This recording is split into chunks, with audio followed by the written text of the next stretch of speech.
டே மச்சான், அவன் நான் பிரேக்கப் பண்ண போறேன்டா. இந்த போதை பாண்டி யார் நின்னு அவனுக்கு தெரியல. இனி அவன் லைஃப்ல இல்லடா.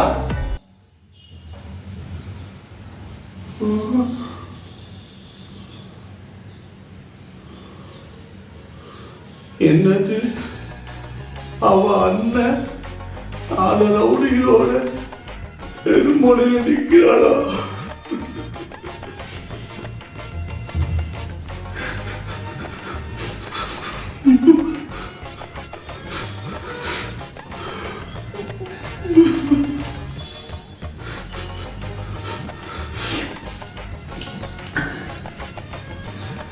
மச்சான், நான் சும்மா சொன்னேன்டா. அவன் நான் வேகம்லாம் பண்ணல மச்சான். அவன் என் உயிர் மச்சான்.